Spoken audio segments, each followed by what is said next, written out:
In last week's post, I talked about what I see as a cultural resignation from reality. How many of us have grown hesitant to name what's real for fear of offending religious myth or political power. This week, I'm going to continue this thread, but turning toward what happens when these myths of divine authority become political, when belief systems start shaping who holds power and how it's used. And I've included a short list of notes and definitions below if you'd like to go a little deeper. According to the Public Religion Research Institute, about 10% of Americans are firm adherents of what's called Christian nationalism, believing the United States should be ruled by so called biblical authority. And another 20% sympathize with this view. A number of these individuals then now hold prominent positions of power within our government: cabinet members, presidential advisors, congressional leaders, and the architects behind Project 2025 itself. What we're witnessing is a religious political movement powered by literal supernatural claims of authority.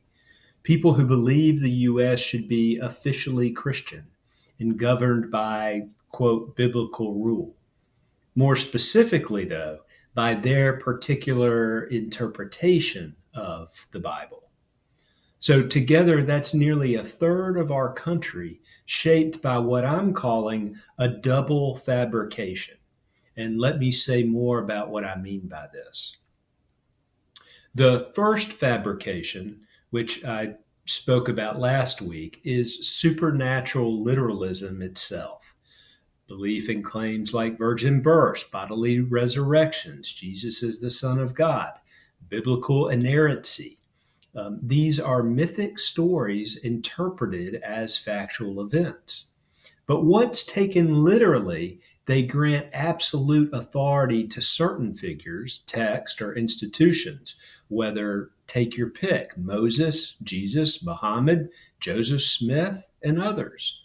And as I've said before, if you train the mind to accept the impossible as true, it becomes easier to accept other improbabilities as truth later.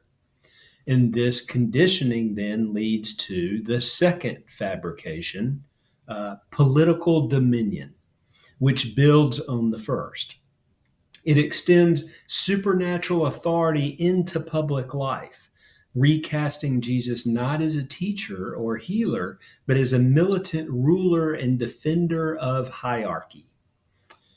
In her book, Jesus and John Wayne, historian Kristen Dumez explains how white Christian evangelicals reshaped Jesus into a rugged, masculine warrior who would fight for their values and their nation. And this fusion of faith and domination turns religion into justification for control. Author Tia Levings, in her book, A Well-Trained Wife, My Escape from Christian Patriarchy, goes further. She writes that this movement isn't even primarily about Jesus. It's rooted in this concept of theonomy, a theological, political ideology found in some conservative evangelical circles that argues civil government should be governed by biblical law, particularly Old Testament, Levitical law. From the book of Leviticus, written between 2 and 3,000 years ago. We're already seeing fragments of Old Testament law reemerge in modern American life. Ancient purity codes are being repackaged as morality legislation, laws targeting LGBTQ people, proposals now to ban same-sex marriage, restrict gender expression, censor books, and limit access to health care. And it doesn't stop there. Patriarchal authority is being revived too, dressed up as traditional family values. Efforts to limit women's autonomy, roll back no-fault divorce, and reestablish men as heads of households mirror these old biblical hierarchies. This then is theonomy in modern clothes. Divine command wielded as public policy. So ultimately, these two fabrications, divine authority and political dominion, combine into something quite dangerous because they sacralize domination. In plain terms, they treat domination itself as sacred, as if ruling over others is God's will. And this too has a name: dominionism, the belief that Christians are called to take dominion over all earthly institutions, government, education, media, and culture until they reflect what they claim is God's law. And dominionism is no longer just a fringe idea. It forms part of the ideological backbone of today's Christian nationalist movement. Some have even called it a Christo-fascist movement, a conviction that this version of Christianity should rule, not just coexist, that power should be seized, not simply shared. And when myth and might merge, reality no longer seems to really matter.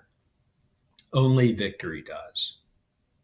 Let me just pause right there, because you may already be thinking, as I am, that this ideology then fits quite neatly with the authoritarian impulses of our country's current leadership, a desire to dominate opponents rather than serve the public good. So if all of this sounds overstated or like some religious political conspiracy theory that I'm going down, please reach out and let me know what you think. I also mentioned last week that I would share ways to begin reclaiming reality, and I will. But first, I'd love to hear where you stand, if you're willing. Please take a moment to share your thoughts in the brief and anonymous survey below. And again, thank you so much for listening, and I look forward to hearing what you have to say.